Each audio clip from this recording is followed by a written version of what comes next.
ಎಲ್ಲರಿಗೂ ನಮಸ್ಕಾರ. ನಾನು doctor Pramod F Halemani, assistant professor in history, government first grade women's college, Belagavi. BA 3ನೇ ಸೆಮಿಸ್ಟರ್ನಲ್ಲಿ ಬರ್ತಕ್ಕಂಥ ಮಧ್ಯಕಾಲೀನ ಭಾರತದ ಇತಿಹಾಸ, ಅದರಲ್ಲಿ ಮೊದಲನೇ ಯೂನಿಟು. ಆ ಮೊದಲನೇ ಯೂನಿಟ್ನಲ್ಲಿ ನನಗೆ ಬಂದಿರತಕ್ಕಂಥ topic administration and market control system of Allauddin Khilji. Allauddin ಖಿಲ್ಜಿಯ ಆಡಳಿತ ಮತ್ತು ಮಾರುಕಟ್ಟೆ ನಿಯಂತ್ರಣ ವ್ಯವಸ್ಥೆ. ಇದರಲ್ಲಿ ನಾನು ಈಗಾಗಲೇ 7, 8, 9 3 ಸೆಷನ್ಸ್ ವಿಡಿಯೋ ಮಾಡಿದ್ದೀನಿ. ಇದು ನಂದು 10 ಮತ್ತು 11ನೇ ಸೆಷನ್ಸ್ ವಿಡಿಯೋ. ಈ 10 ಮತ್ತು 11 ಸೆಷನ್ಸ್ 2 ಸೆಷನ್ಸ್ ಕೂಡಿ ಈ ಒಂದು ವಿಡಿಯೋನ ಮಾಡ್ತಾಯಿದ್ದೀನಿ. ಇಲ್ಲಿ ಮೊದಲನೇದಾಗಿ ನಾವು ಇಂಟ್ರೊಡಕ್ಷನ್ ಬಗ್ಗೆ ನಾವು ನೋಡಿದಾಗ, ಈ ಪೀಠಿಕೆ ಬಗ್ಗೆ ನಾವು ನೋಡಿದಾಗ, ಇಲ್ಲಿ ಈ ಅಲ್ಲಾವುದ್ದೀನ್ ಖಿಲ್ಜಿ ಅಂತಕ್ಕಂಥವನು ಒಬ್ಬ ಶ್ರೇಷ್ಠ ಮತ್ತು ವ್ಯವಸ್ಥಿತ ಆಡಳಿತಗಾರನಾಗಿದ್ದನು. ಸುಲ್ತಾನ ತನ್ನನ್ನು ತಾನು ದೇವರ ನೆರಳು ಅಂಥೇಳಿ ಅಲ್ಲಾವುದ್ದೀನ್ ಖಿಲ್ಜಿ ಕರ್ಕೊಂಡಿದ್ದನು. ಯಾಕಂದರೆ ಒಬ್ಬ ಖಲೀಫನ ಪ್ರತಿನಿಧಿ, ಹೀಗಾಗಿ ನನ್ನಲ್ಲಿ ದೈವಿಶಕ್ತಿ ಐತಿ ಅಂತಕ್ಕಂಥದ್ದನ್ನು ಅಲ್ಲಾವುದ್ದೀನ್ ಖಿಲ್ಜಿ ತನ್ನನ್ನು ತಾನು ಹೇಳ್ಕೊಳ್ತಾ ಇದ್ದ. ಇಲ್ಲಿ ಅಲ್ಲಾವುದ್ದೀನ್ ಖಿಲ್ಜಿ ಸುವ್ಯವಸ್ಥಿತವಾಗಿ ಆಡಳಿತ ಮಾಡಬೇಕಾದ್ರೆ, ತನ್ನ ಸಿಂಹಾಸನವನ್ನು ಉಳಿಸಿಕೊಳ್ಬೇಕಾದ್ರೆ, ಈ ಸುಲ್ತಾನರನ್ನ ಮುಷ್ಟಿಯಲ್ಲಿ ಇಟ್ಟುಕೊಂಡಿರ್ತಕ್ಕಂಥ ನೋಬೆಲ್ರಾಗಲಿ, ಸರ್ದಾರರಾಗಲಿ, ಅಧಿಕಾರಿ ವರ್ಗಗಳಿದ್ರಲ್ಲ, ಅವ್ರ ಬಗ್ಗೆ ಹೆಚ್ಚಿನ ಜಾಗೃತಿ ವಹಿಸುವುದು ಆತನಿಗೆ ಮುಖ್ಯವಾಗಿತ್ತು. ಹಾಗಾಗಿ ಅಲ್ಲಾವುದ್ದೀನ್ ಖಿಲ್ಜಿ ಈ ನೋಬೆಲ್ರು ಮತ್ತು ಅಧಿಕಾರಿ ವರ್ಗ, ಸರ್ದಾರರು ಏನಿದ್ರಲ್ಲ, ಇವರ ನಡುವೆ ವೈವಾಹಿಕ ಸಂಬಂಧಗಳನ್ನು ನಿಷೇಧ ಮಾಡಿದವು. ಯಾಕಂದ್ರೆ ಅವ್ರ ರಕ್ತ ಸಂಬಂಧಿಗಳು, ವೈವಾಹಿಕ ಸಂಬಂಧಿಗಳು ಆದ್ರಂದ್ರೆ ಅವ್ರ ಸಾಮಾನ್ಯವಾಗಿ ಏನಾಯ್ತಂದ್ರೆ ಇವನ ವಿರುದ್ಧವಾಗಿ ಕುತಂತ್ರವನ್ನು ಹೂಡಬಹುದು ಅಂತಕ್ಕಂಥ ಮುಂಜಾಗ್ರತೆಯನ್ನು ಕೈಗೊಂಡು ಅದನ್ನು ನಿಷೇಧ ಮಾಡಿರ್ತಕ್ಕಂಥದ್ದು ನಾವು ಕಾಣ್ತೀವಿ. ನಾವು ಅದ್ರ ಜೊತೆಗೆ ಈ ಗುಪ್ತ ಚರ್ಚೆಗಳನ್ನು ಮಾಡುವುದಾಗಲಿ, ಸಭೆ ಸಮಾರಂಭಗಳನ್ನು ಮಾಡುವುದಾಗಲಿ, ಇವುಗಳನ್ನೆಲ್ಲ ನಿಷೇಧ ಮಾಡಿ, ಮತ್ತು ಈ ರಾಜ್ಯದ್ರೋಹದ ಕೆಲಸ ಮಾಡ್ತಕ್ಕಂಥ ಸ್ಥಳಗಳು ಎಲ್ಲಿ ಕೂಡ್ತಾವೆ ಅಂದ್ರೆ ಸಾಮಾನ್ಯವಾಗಿ ಈ ಜೂಜಾಟ ಆಡ್ತಕ್ಕಂಥದ್ದಲ್ಲಿ ಮತ್ತು ಈ ಮದ್ಯ ದಂಗಡಿಗಳಲ್ಲಿ ಸಾಮಾನ್ಯವಾಗಿ ಇವುಗಳ ಡಿಸ್ಕಷನ್ ಆಯ್ತು, ಚರ್ಚೆ. ಆ ಉದ್ದೇಶಕ್ಕಾಗಿ ಇವನ್ ಏನು ಮಾಡಿದ ಅಂದರೆ ಜೂಜಾಟ ಆಡುವುದನ್ನು ನಿಷೇಧ ಮಾಡಿದ, ಮದ್ಯದ ಅಂಗಡಿಗಳನ್ನು ಸಂಪೂರ್ಣವಾಗಿ ಬಂದ್ ಮಾಡಿದ. ಈತನ ಕಾಲದಲ್ಲಿ ಉಲೇಮಾಗಳು ಆಡಳಿತದಿಂದ ದೂರ ಇರಿಸಿಬಿಟ್ಟು, ಈ ಉಲೇಮಾಗಳು ಅಂದ್ರೆ ಧಾರ್ಮಿಕ ಗುರುಗಳು, ಆ ಧಾರ್ಮಿಕ ಗುರುಗಳು ಹೇಳಿದಂಗೆ ಉಳುಕಿ ಸುಲ್ತಾನರು ಕೇಳ್ತಾ ಇದ್ರು ಮೊದಲು. ಅದಕ್ಕಾಗಿ ಆ ಧಾರ್ಮಿಕ ಸುಲ್ತಾನರನ್ನ ಏನು ಮಾಡಿದ್ರು, ಉಲೇಮಾಗಳನ್ನು ತನ್ನ ಆಡಳಿತ ವ್ಯವಸ್ಥೆಯಿಂದ ಅವ್ರನ್ನ ದೂರ ಇಟ್ಟಿರ್ತಕ್ಕಂಥದ್ದು ನಾವು ಕಾಣ್ತೀವಿ ನಾವು. ಹೀಗಾಗಿ ಈ ಮಧ್ಯಕಾಲದ ಚರಿತ್ರೆಯಲ್ಲಿ ಪ್ರಪ್ರಥಮವಾಗಿ ಈ ಅಂಚೆ ಕಚೇರಿಯನ್ನು ಸ್ಥಾಪನೆ ಮಾಡಿರ್ತಕ್ಕಂಥದ್ದು, ಮಾರುಕಟ್ಟೆಯನ್ನು ಒಂದು ನಿಯಂತ್ರಣದಲ್ಲಿ ಇಟ್ಟುಕೊಂಡಿರ್ತಕ್ಕಂಥದ್ದು, ಮತ್ತು ಅವುಗಳಿಗೆ ಒಂದು ಕಾಯ್ದೆ ಕಾನೂನುಗಳನ್ನು ತಂದಿರತಕ್ಕಂಥದ್ದು, ಇವೆಲ್ಲವುಗಳು ನಮಗೆ ಸಾಮಾನ್ಯವಾಗಿ ಈ ಒಂದು ಅಧ್ಯಾಯದಲ್ಲಿ ನಾವು ಕಾಣ್ತೀವಿ, ಇವೆರಡು ಸೆಷನ್ಗಳಲ್ಲಿ. ಇನ್ನು ಮೊದಲನೇದಾಗಿ administration system, Alauddin Khilji administration system ಅಂದರೆ ಆಡಳಿತ ವ್ಯವಸ್ಥೆ. ಇಲ್ಲಿ ಅಲ್ಲಾವುದ್ದೀನ್ ಖಿಲ್ಜಿ ತನ್ನ ಆಡಳಿತದ ಅನುಕೂಲತೆಗಾಗಿ 2 ಭಾಗಗಳಾಗಿ ಮಾಡಿದ್ದ. ಈಗ ನಮ್ಮದೇನು ಒಂದು ಸಿಸ್ಟಮ್ ಐತಲ್ಲ, ಈಗ ಈ ಕೇಂದ್ರ ಸರ್ಕಾರ ಮತ್ತು ರಾಜ್ಯ ಸರ್ಕಾರ ಅಂಥೇಳಿ, ಆಲ್ರೆಡಿ ಅಲ್ಲಾವುದ್ದೀನ್ ಖಿಲ್ಜಿ ಅವಾಗನೇ ಕೇಂದ್ರ ಆಡಳಿತ ವ್ಯವಸ್ಥೆ ಮತ್ತು ಪ್ರಾಂತೀಯ ಆಡಳಿತ ವ್ಯವಸ್ಥೆ ಅಂಥೇಳಿ 2 ಭಾಗಗಳಾಗಿ ಮಾಡಿರ್ತಕ್ಕಂಥದ್ದು ನಾವು ಕಾಣ್ತೀವಿ. ಅವುಗಳಲ್ಲಿ ಮೊದಲನೇದಾಗಿ ಬರ್ತಕ್ಕಂಥದ್ದು ಈ ಸೆಂಟ್ರಲ್ ಅಡ್ಮಿನಿಸ್ಟ್ರೇಷನ್ ಸಿಸ್ಟಮ್ ಅಂದ್ರೆ ಕೇಂದ್ರ ಆಡಳಿತ ಅಂತಕ್ಕಂಥದ್ದು. ಇಲ್ಲಿ ಈ ಕೇಂದ್ರಾಡಳಿತದ ಬಗ್ಗೆ ನಾವು ನೋಡಿದಾಗ ಅಲ್ಲಾವುದ್ದೀನ್ ಖಿಲ್ಜಿ ಸುವ್ಯವಸ್ಥಿತವಾಗಿರ್ತಕ್ಕಂಥ ಒಂದು ಕೇಂದ್ರದ ಆಡಳಿತ ವ್ಯವಸ್ಥೆಯನ್ನು ಆತನು ಮಾಡಿದ್ದ ಅಂತಕ್ಕಂಥದ್ದು ನಾವು ಕಾಣ್ತೀವಿ. ನಾವು ಇಲ್ಲಿ ಅಲ್ಲಾವುದ್ದೀನ್ ಖಿಲ್ಜಿ ಈ ಕೇಂದ್ರಾಡಳಿತದ ಮುಖ್ಯಸ್ಥನೇ ಈತನಾಗಿದ್ದ. ಈತನು ಬಲಿಷ್ಠವಾಗಿರ್ತಕ್ಕಂಥ ಸುವ್ಯವಸ್ಥಿತವಾಗಿರ್ತಕ್ಕಂಥ ಒಂದು ಕೇಂದ್ರಾಡಳಿತವನ್ನು ಸಂಘಟನೆ ಮಾಡಿರ್ತಕ್ಕಂಥ ಕೀರ್ತಿ ಆತನಿಗೆ ಸಲ್ತೈತಿ. ಈ ಕೇಂದ್ರಾಡಳಿತ 2 ಬಲಿಷ್ಠ ವರ್ಗಗಳು ಇದ್ದು, ಈ ಕೇಂದ್ರಾಡಳಿತದಲ್ಲಿ 2 ಬಲಿಷ್ಠ ವರ್ಗಗಳು ಇದ್ದು, ಅವುಗಳಲ್ಲಿ ಒಂದು ಶ್ರೀಮಂತರ ವರ್ಗ, ಇನ್ನೊಂದು ಉಲೇಮಾಗಳು ಅಂತೇಳಿ. ಶ್ರೀಮಂತ ವರ್ಗ ಅಂದ್ರೆ ಆಡಳಿತದಲ್ಲಿರ್ತಕ್ಕಂತಹ ಸುಲ್ತಾನನನ್ನು ನಿಯಂತ್ರಣ ಮಾಡುವಷ್ಟು ಬಲಿಷ್ಠವಾಗಿತ್ತು. ಈ ಉಲಿಮಾಗಳು ಸಾಮಾನ್ಯವಾಗಿ ಧಾರ್ಮಿಕ ಗುರುಗಳಾಗಿದ್ದರಿಂದ ಸುಲ್ತಾನ ಮೇಲೆ ಪ್ರಭಾವವನ್ನು ಬೀರ್ತಾ ಇದ್ದರು. ಈ ಎರಡು ವರ್ಗಗಳು ನಮಗೆ ಅಲ್ಲಿ ಕಂಡು ಬರ್ತಕ್ಕಂಥದ್ದು ನಾವು ಕಾಣ್ತೀವಿ. ಆದರೂ ಸಹ ಸುಲ್ತಾನನೇ ಆಡಳಿತದ ಪರಮೋಚ್ಚ ಅಧಿಕಾರಿಯಾಗಿದ್ದ ಮತ್ತು ಸುಲ್ತಾನನೇ ಆಡಳಿತದ ಎಲ್ಲ ವಿಭಾಗಗಳ ಮುಖ್ಯಸ್ಥನಾಗಿದ್ದ ಅಂತಕ್ಕಂಥದ್ದು ನಮಗೆ ಕಂಡು ಬರ್ತೈತಿ. ಇನ್ನು ನೆಕ್ಸ್ಟ್ ನಮಗೆ ಬರ್ತಕ್ಕಂಥದ್ದು ಆ ಒಂದು ಆಡಳಿತದಲ್ಲಿ ಈ ಕೇಂದ್ರ ಮತ್ತು ಪ್ರಾಂತೀಯ ಅಧಿಕಾರಿಗಳು ಯಾರ್ಯಾರು ಇದ್ದರು ಆಡಳಿತದಲ್ಲಿ ಅಂತಕ್ಕಂಥದ್ದು ನಾವು ನೋಡಿದಾಗ ಅಲ್ಲಿ ಮೊದಲನೇದಾಗಿ ಸುಲ್ತಾನ್ ಅವನೇ ರಾಜ್ಯ, ಮತ್ತು ಎರಡನೇದು ಅವನ ಪ್ರೈಮ್ ಮಿನಿಸ್ಟರ್ ಅಂದ್ರೆ ಪ್ರಧಾನಮಂತ್ರಿ. ಅದೇ ರೀತಿಯಾಗಿ Diwani E ಆರಿಜ್ army and war ಅಂದರೆ ಸೈನಿಕ ಸಚಿವ. ಮತ್ತು ಅದೇ ರೀತಿಯಾಗಿ ಬರ್ತಕ್ಕಂಥದ್ದು ಖ್ವಾಜಿ ಉಲ್ ಖ್ವಾಜತ್ ಅಂತಕ್ಕಂಥವು, ಅವನು ನ್ಯಾಯಾಧೀಶ. ಅದೇ ರೀತಿಯಾಗಿ ಮೀರ್ ಆರಿಫ್ ಅಂತೇಳಿ ಬರ್ತಾನೆ, ಅವನು ಸಾಮಾನ್ಯವಾಗಿ ಈ ಕಾಯ್ದೆ ಕಾನೂನುಗಳ ಮುಖ್ಯಸ್ಥ. ಇನ್ನು ಕೊನೆಯದಾಗಿ ಬರ್ತಕ್ಕಂಥ ಅಧಿಕಾರಿ ದಿವಾನ್ ಇ ಅಶ್ರಾಫ್, ಲೆಕ್ಕಪತ್ರ ನೋಡಿಕೊಳ್ತಕ್ಕಂಥ ಒಬ್ಬ ಮಂತ್ರಿ ಆಗಿದ್ದ ಅಂತಕ್ಕಂಥದ್ದು ನಮಗೆ ಕಂಡು ಬರ್ತದೆ.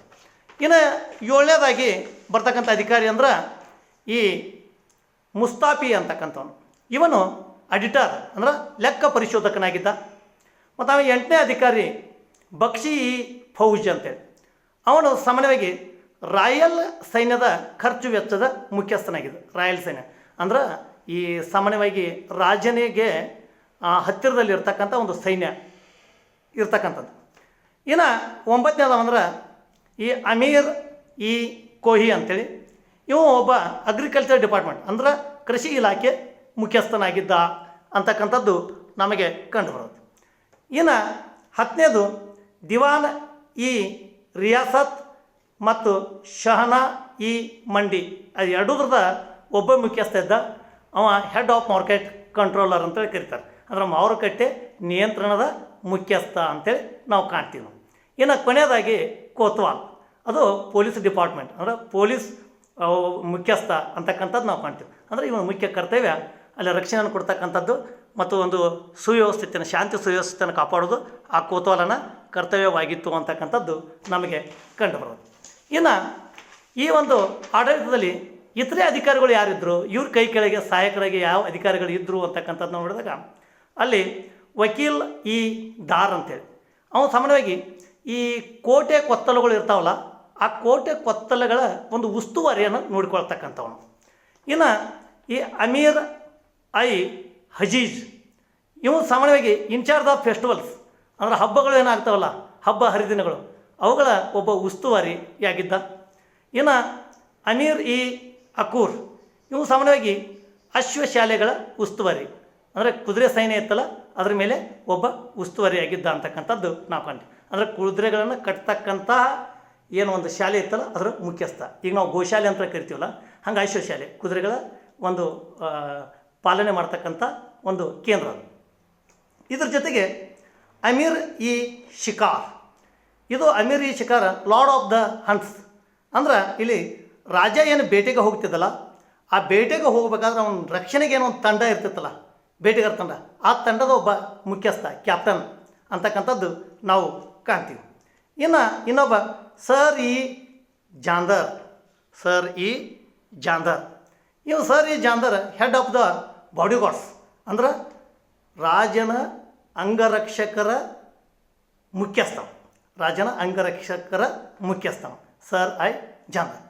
ಇನ್ನು ಕೊನೆಯದಾಗಿ ಮುಸ್ತಾಕ್ ರಿಜ್ ಅಂತೇಳಿ ಇವನು ರೆವಿನ್ಯೂ ಆಫೀಸರ್ ಅಂದ್ರೆ ಕಂದಾಯ ಅಧಿಕಾರಿ. ಇವನು ಸಾಮಾನ್ಯವಾಗಿ ಕಂದಾಯ ಅಧಿಕಾರಿಯಾಗಿರ್ತಕ್ಕಂಥದ್ದು ನಾವು ಇಷ್ಟು ಎಲ್ಲಿ ಕಾಣ್ತೀವಿ, ಕೇಂದ್ರಾಡಳಿತದಲ್ಲಿ ನಮಗೆ ಕಂಡು ಬರ್ತೈತಿ, ಸೆಂಟ್ರಲ್ ಅಡ್ಮಿನಿಸ್ಟ್ರೇಷನ್ ಒಳಗೆ ನಮ್ಗೆ ಕಂಡು ಬರ್ತೈತಿ. ಇನ್ನು ಪ್ರೊವಿನ್ಷಿಯಲ್ ಅಡ್ಮಿನಿಸ್ಟ್ರೇಷನ್ಸ್ ಅಂದ್ರೆ ಪ್ರಾಂತ್ಯಾಡಳಿತ ಅಂದರೆ ಈಗ ನಾವು ರಾಜ್ಯ ಸರ್ಕಾರ ಅಂತೀವಲ್ಲ, ಅವಾಗ ರಾಜ್ಯ ಸರ್ಕಾರಕ್ಕೆ ಅವಾಗ ಅಲಾವುದ್ದೀನ್ ಖಿಲ್ಜಿಯ ಕಾಲಕ್ಕೆ ಪ್ರಾಂತಾಡಳಿತ ಅಂಥೇಳಿ ಸಾಮಾನ್ಯವಾಗಿ ಕರಿತಕ್ಕಂಥದ್ದು ನಾವು ನೋಡ್ತೀವಿ. ಇಲ್ಲಿ ಪ್ರಾಂತಾಡಳಿತ ಬಗ್ಗೆ ನಾವು ನೋಡಿದಾಗ ಆಡಳಿತದ ಅನುಕೂಲಕ್ಕಾಗಿ, ಅಂದರೆ ಯಾಕಂದ್ರೆ ಅಲ್ಲಾವುದ್ದೀನ್ ಖಿಲ್ಜಿ ಈಗಾಗಲೇ ನಾವು ಹೋದ ಹುದ್ದೆಗಳನ್ನು ನೋಡಿದ ಹಾಗೆ ವಿಶಾಲವಾಗಿರ್ತಕ್ಕಂಥ ಸಾಮ್ರಾಜ್ಯ.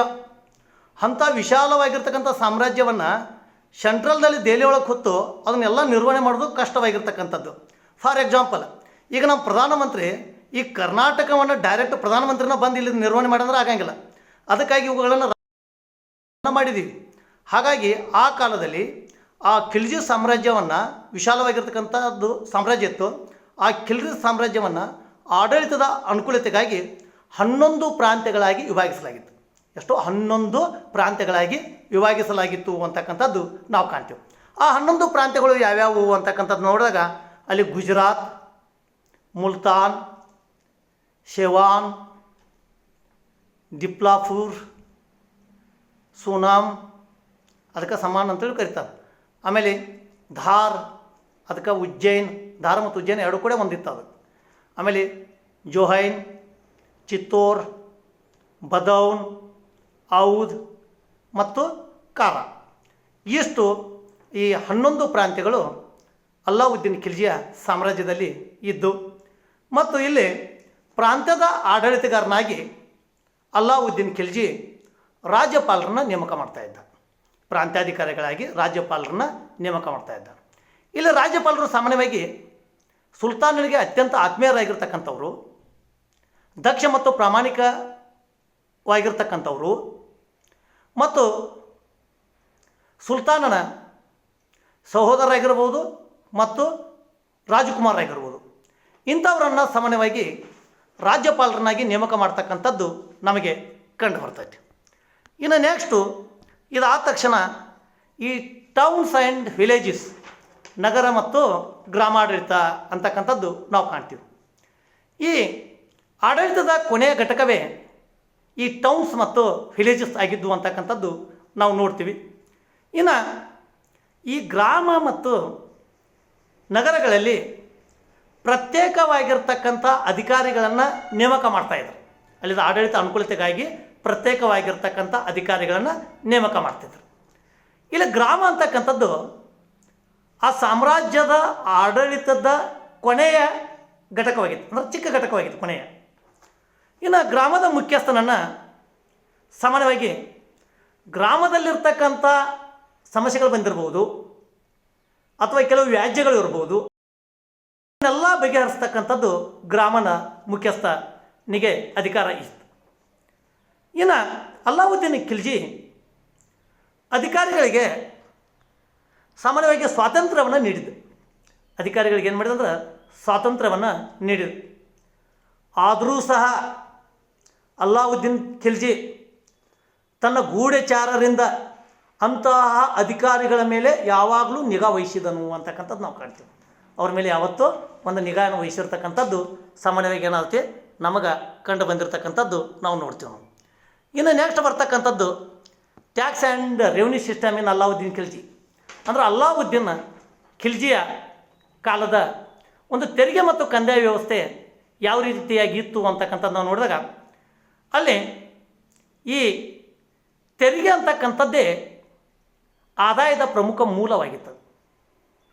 ಇನ್ನು ಅವುಗಳಲ್ಲಿ ಯಾವ ತೆರಿಗೆಗಳು ಬರ್ತಾವು ಅಂತಕ್ಕಂಥದ್ದು ನೋಡಿದಾಗ ಈ ಭೂ ತೆರಿಗೆ, ಹುಲ್ಲುಗಾವಲು ತೆರಿಗೆ, ಜಿಜಿಯಾ ತೆರಿಗೆ, ಆಮೇಲೆ ಮನೆ ತೆರಿಗೆ, ಆಮೇಲೆ ಅದೇ ರೀತಿಯಾಗಿ ಬರ್ತಕ್ಕಂಥ ಇತರೆ ತೆರಿಗೆಗಳು ಸಹ ಸಾಕಷ್ಟು ಪ್ರಮಾಣದಲ್ಲಿ ತೆರಿಗೆಗಳು ಇದ್ದು, ಆದರೂ ಸಹ ಕೆಲವು ನ್ಯಾಯಬದ್ಧವಾಗಿದ್ದು ಅಂತಕ್ಕಂಥದ್ದನ್ನು ಈಗ ನಾವು ಮುಂದೆ ಒಂದೊಂದಾಗಿ ನಾವು ನೋಡೋಣ. ಇಲ್ಲಿ ಈ ಭೂಮಿಯ ಏನು ಮೇಲೆ ಒಂದು ತೆರಿಗೆ ಹಾಕ್ತಿದ್ದಲ್ಲ, ಆ ಭೂ ತೆರಿಗೆ ಭೂಮಿಯ ಫಲವತ್ತತೆಯ ಆಧಾರದ ಮೇಲೆ ನಿರ್ಧರಿಸಲಾಗಿತ್ತು. ಭೂಮಿ ಎಷ್ಟು ಫಲವತ್ತತೆ ಐತಿ ಅದರ ಆಧಾರದ ಮೇಲೆ ಅವುಗಳಿಗೆ ತೆರಿಗೆಯನ್ನು ನಿಗದಿಪಡಿಸಿರ್ತಕ್ಕಂಥದ್ದು ನಾವು ಸಾಮಾನ್ಯವಾಗಿ ಕಾಣ್ತೀವಿ. ಈ ಗಂಗಾ ಮತ್ತು ಯಮುನಾ ನದಿ, ಈ ಗಂಗಾ ಅಂತಕ್ಕಂಥದ್ದು ಮೇಲೆ ಐತಿ, ಅದನ್ನ ಕೆಳಗಡೆ ಯಮುನಾ ನದಿ. ಗಂಗಾ ನದಿ ಮತ್ತು ಯಮುನಾ ನದಿ ಈ ಎರಡೂ ನದಿಗಳ ನಡುವಿನ ಪ್ರದೇಶ ಐತಲ್ಲ, ಅದಕ್ಕೆ ದೋ ಆಬ್ ಪ್ರದೇಶ ಅಂತ ಕರೀತಾರೆ. ಎರಡು ನದಿಗಳ ನಡುವಿನ ಪ್ರದೇಶ, ಅದಕ್ಕೆ ದೋ ಆಬ್ ಪ್ರದೇಶ ಅಂತೇಳಿ ಕರೀತಾರೆ. ಆ ಎರಡೂ ನದಿಗಳ ಏನು ನಡುವಿನ ಇರ್ತಕ್ಕಂಥ ಪ್ರದೇಶ ಐತಲ್ಲ, ಅದು ಭಾಳ ಫಲವತ್ತಾಗಿರ್ತಕ್ಕಂಥ ಪ್ರದೇಶ, ಅದು ಭಾಳ ಬೆಳೆ ಬರ್ತೈತೆ ಫಲವತ್ತಾಗಿರ್ತಕ್ಕಂಥ ಅಂಥ ಪ್ರದೇಶಕ್ಕೆ ಅಲ್ಲಾವುದ್ದೀನ್ ಖಿಲ್ಜಿ 1/2 ತೆರಿಗೆಯನ್ನು ಹಾಕಿದ್ದು. 1/2 ತೆರಿಗೆಯನ್ನು ಹಾಕಿದ. 1/2 ತೆರಿಗೆ ಹಾಕಿದ ಅಂತೀವಿ. 1/2 ಅಂದರೆ ಇಷ್ಟ. 2 ಚೀಲ ಬೆಳೆದಿದ್ರೆ 1 ಚೀಲ ಸರ್ಕಾರ ಕೊಡೋದು. ಅಂದ್ರೆ ತಾಯಿ ಏನು ಬೆಳೆ ಬೆಳಿತಾನೋ ಅದರಂದು ಅರ್ಧ ಭಾಗವನ್ನು ಸರ್ಕಾರಕ್ಕೆ ತೆರಿಗೆಯಾಗಿ ಕಟ್ಟುವುದೇ 1/2. ಇದರ ಜೊತೆಗೆ ಈ ಅಲ್ಲಾವುದ್ದೀನ್ ಖಿಲ್ಜಿ ಸರ್ದಾರ್ ಮೇಲೆ, ಜಹಾಂಗೀರ್ದಾರರ ಮೇಲೆ, ಉಲೇಮಾಗಳ ಮೇಲೆ ಹೆಚ್ಚಿನ ತೆರಿಗೆಯನ್ನು ಹೇರ್ತಾನೆ. ಯಾಕಂದ್ರೆ ಈಗಾಗಲೇ ನಿಮಗೆ ಹೇಳಿದ್ದೆ ನಾನು, ಸರ್ದಾರರು, ಜಾಗೀರ್ದಾರರು ಸುಲ್ತಾನನನ್ನು ತನ್ನ ಹಿಡಿತದಲ್ಲಿ ಇಟ್ಟುಕೊಳ್ಳುವಷ್ಟು ಪವರ್ಫುಲ್ ಆಗಿದ್ರು. ಆ ಉದ್ದೇಶಕ್ಕಾಗಿ ಅವ್ರ ಮೇಲೆ ಹೆಚ್ಚಿನ ತೆರಿಗೆ ಹಾಕಿದ್ರಿಂದ ಅವರು ಶ್ರೀಮಂತಿಕೆ ಹೋಗಿ ಕಡು ಬಡತನಕ್ಕೆ ಬಂದ್ರೆ ಆತನ ವಿರುದ್ಧ ಕುತಂತ್ರ ಮಾಡಂಗಿಲ್ಲ ಅಂತ ತಿಳ್ಕೊಂಡು ಅಲ್ಲಾವುದ್ದೀನ್ ಖಿಲ್ಜಿ ಏನು ಮಾಡಿದಂದ್ರೆ ಅವ್ರ ಮೇಲೆ ಹೆಚ್ಚಿನ ಪ್ರಮಾಣದ ತೆರಿಗೆಯನ್ನು ಹಾಕಿ ಅವ್ರನ್ನ ಬಡತನಕ್ಕೆ ನುಗ್ಗಿರ್ತಕ್ಕಂಥದ್ದು ನಾವು ಸಾಮಾನ್ಯವಾಗಿ ಕಾಣ್ತೀವಿ. ಇದ್ರ ಜೊತೆಗೆ ಈ ದಿವಾನಿ ಮುಸ್ತಕ್ ರಾಜ್ ಅಂತಕ್ಕಂಥ ಒಂದು ಹೊಸ ಕಂದಾಯ ಇಲಾಖೆನ ಪ್ರಾರಂಭ ಮಾಡಿದೆ. ಹೊಸ ಕಂದಾಯ ಇಲಾಖೆನ ಅಲ್ಲಾವುದ್ದೀನ್ ಖಿಲ್ಜಿ ಪ್ರಾರಂಭ ಮಾಡಿರ್ತಕ್ಕಂಥದ್ದು ನಮಗೆ ಕಂಡುಬರೋದು. ಅಷ್ಟೇ ಅಲ್ಲದೆ ಅಲ್ಲಾವುದ್ದೀನ್ ಖಿಲ್ಜಿ ಈ ಹಿಂದೂಗಳ ಮೇಲೆ ಜಿಜಿಯಾ ಅಂದರೆ ಯಾವುದೇ ಒಂದು ಮಗು ಹುಟ್ಟರೂ, ಯಾವುದೇ ಒಂದು ಪುರುಷ ಇದ್ರೂ, ಮಹಿಳೆ ಇದ್ರೂ ಅವ್ರ ಮೇಲೆ ಜಿಜಿಯಾ ತಲೆಗಂದಾಯವನ್ನು ಹಾಕ್ತಕ್ಕಂಥದ್ದು ಹಿಂದಿನ ದೆಹಲಿ ಸುಲ್ತಾನರ ಕಾಲದಿಂದಲೂ ಅದು ಜಾರಿಯಲ್ಲಿತ್ತು. ಈಗ ಹಿಂದೂಗಳ ಮೇಲೆ ಈ ಅಲ್ಲಾವುದ್ದೀನ್ ಖಿಲ್ಜಿ ಜಿಜಿಯಾ ತಲೆಗಂದಾಯವನ್ನು ಹಾಕಿದ. ಆಮೇಲೆ ಮನೆ ತೆರಿಗೆ, ಹೌಸ್ ಟ್ಯಾಕ್ಸನ್ನು ಹಾಕಿದ. ಇದರ ಜೊತೆಗೆ ಮೇವು ಮುಂತಾದ ತೆರಿಗೆಗಳನ್ನು ಹಾಕಿರ್ತಕ್ಕಂಥದ್ದು ನಾವು ಸಾಮಾನ್ಯವಾಗಿ ಕಾಣ್ತೀವಿ. ಆದರೂ ಸಹ ಅಲ್ಲಾವುದ್ದೀನ್ ಖಿಲ್ಜಿಯ ಬಗ್ಗೆ ಇನ್ನೊಂದು ವಿಶೇಷ ಹೇಳಬೇಕಂದ್ರೆ, ಈ ಹಿಂದೂ ಹಿಂದೂ ಮಕ್ಕಳಿದ್ರೆ, ಹಿಂದೂ ಹುಚ್ಚರು ಇದ್ರೆ, ಹಿಂದೂ ಅಂಗವಿಕಲರಿದ್ರೆ, women, children, mental disturbed and handicrafts, ಈ 4 ಜನರ ಮೇಲೆ ಅಲ್ಲಾವುದ್ದೀನ್ ಖಿಲ್ಜಿ ತೆರಿಗೆಯಿಂದ ವಿನಾಯಿತಿ ನೀಡಿದ. ಇವರು ತೆರಿಗೆ ಕಟ್ಟುವಂಗಿಲ್ಲ. ಇದನ್ನು ವಿನಾಯಿತಿ ನೀಡಿರ್ತಕ್ಕಂಥದ್ದು ನಾವು ಪ್ರಥಮವಾಗಿ ಒಬ್ಬ ಮುಸ್ಲಿಂ ಸುಲ್ತಾನನಿಂದ ಇದನ್ನು ನಾವು ಕಾಣ್ತೀವಿ. ಇನ್ನದ್ರ ಜೊತೆಗೆ ಅಲ್ಲಾವುದ್ದೀನ್ ಖಿಲ್ಜಿಯ ಕಾಲಕ್ಕೆ ಪ್ರಪ್ರಥಮ ಬಾರಿಗೆ ತೆರಿಗೆಯನ್ನು ಕಟ್ಟಬೇಕಾದ್ರೆ ಅವನಕ್ಕಿಂತ ಮುಂಚಿತವಾಗಿ ಧಾನ್ಯಗಳ ರೂಪದಲ್ಲಿ ಕಟ್ತಿದ್ರು. ಆದರೆ ಅಲ್ಲಾವುದ್ದೀನ್ ಖಿಲ್ಜಿ ತೆರಿಗೆಯನ್ನು ಹಣದ ರೂಪದಲ್ಲಿ ಪಡೆಯುವುದನ್ನು ನಾವು ಕಾಣ್ತೀವಿ. ಪ್ರಥಮ ಬಾರಿಗೆ ಹಣದ ರೂಪದಲ್ಲಿ ಅಲ್ಲಾವುದ್ದೀನ್ ಖಿಲ್ಜಿ ತೆರಿಗೆಯನ್ನು ಪಡೆತಕ್ಕಂಥದ್ದು ನಾವು ಸಾಮಾನ್ಯವಾಗಿ ಕಾಣ್ತೀವಿ.